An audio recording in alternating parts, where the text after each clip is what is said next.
Guys, welcome back to another episode with AB Investments. Hopefully, everyone had a great weekend. I had a wonderful yet a very busy weekend. Congratulations to my beloved sister. Now we officially have the third masters in the house. Um, she probably doesn't want to hear this following part by me wishing her the next step would be her PhD because she don't want to hear anything about school. Hopefully, she's not watching this, but uh, again, congrats to her and congrats to the family. Now we have again like another a third master in the house. With that being said, we also had a great. I want to give a shout out to brother of owning the float, Clipper Mike, the one and only, for having me on his channel again and having a wonderful live with the brother, as always, on there. So if you haven't checked that out or seen that, please go ahead and check that out. You will learn hopefully a few things, and most importantly, you'll learn what a floors option strategy is. I have to move the coals on my hookah so that it doesn't burn. See, I'm too straightforward and honest with everybody with everything I'm doing. Anyways, guys, I'm still tracking their heavy options movement, and there hasn't been anything crazy except probably one move today that was in the couple of hundred grand. Also, again, tied up to the 9/15 date that I brought you guys. So, if you want to learn more about the 9/15/2023 date, what AB is talking about, go to either my live from last week about the breaking news or go to the Saturday live with Mike on the floor on his channel, and you'll learn more about what off of the floor option strategy is and what I believe they are doing to maintain the price and contain us within a certain range and still profit in doing so. Now, the main thing that I really wanted to come here and talk about is this notion that they're crediting us with so many crazy things that are further away from the truth. What I'm talking about is I read this article on Benzinga that talks about Yellow Corp, Yellow stock. If you haven't heard of it, because you probably haven't. Yeah, it's so crazy that they're saying that meme stock investors are the ones who are pushing these stocks and slash pushing that stock 600 to 800% within the past few sessions, just because they heard about the looming bankruptcy threat. Now, because we heard bankruptcy, they're framing us for the idea that when we hear bankruptcy, we go and rush in and we try to pump out stocks, and then eventually the stock, like today, this morning, Yellow Corp files for bankruptcy. So basically, you see that notion that we are not experienced, we are stupid, dumb money, as they want to refer to us as. And at the same time, we are the ones that are causing these headaches to these companies, basically. When in the reality, it's quite the opposite. If we truly are the ones who are pumping these stocks 600 to 800% in a matter of two sessions, then we wouldn't be here today talking still about AMC MOAS and GME MOAS and whatever other stock MOAS. You see what I'm saying? So, what is their true intention? What are they trying to get to? I'll get to that in just a few moments. Now, what is really happening here is that it's covering up the true nature of the crime that is happening in the background. This is nothing but short sellers closing their short positions. Yes, when they close their short positions, stocks go up 600, 800%, and perhaps even more, thousands of percents.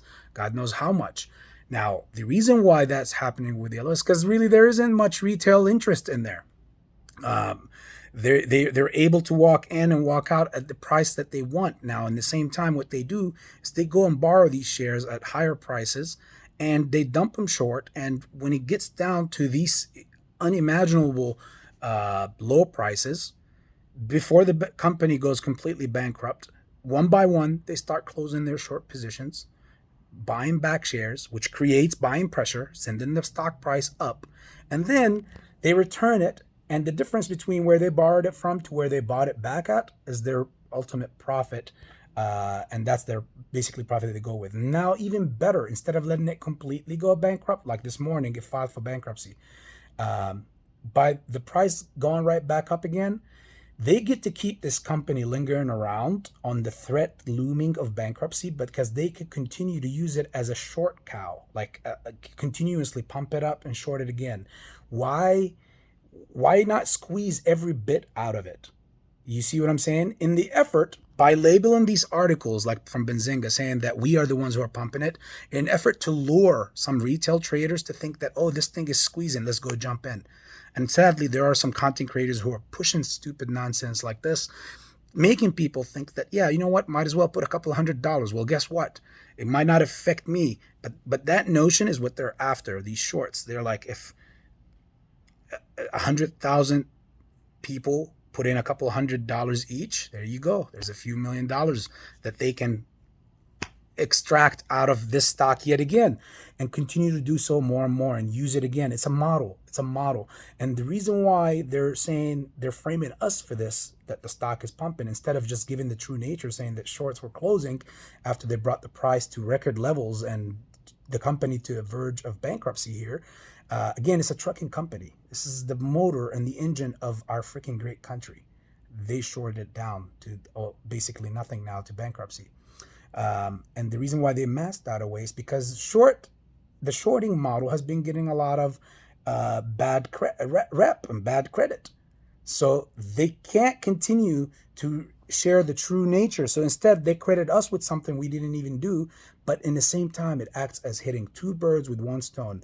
This is the first one, framing you for it. And then if you can accept it, then later on in the future, when this whole credit collapse, credit bubble, all this nonsense about market collapse and credit bubble and all this squeeze and all that stuff, when all that goes down, when people's 401ks and people's long-term investments are in the mud, the people who are basically not investing or not in control of their investments, they don't blame the BlackRocks and the Vanguards or the Citadels or or the Melvins.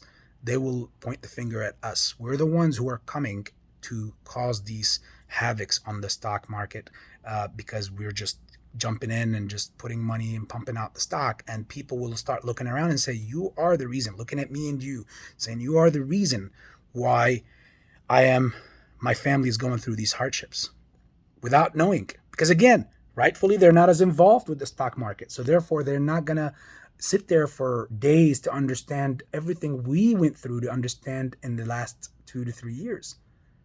So we didn't have nothing to do with that. That's not us. I don't care about no yellow or green corp.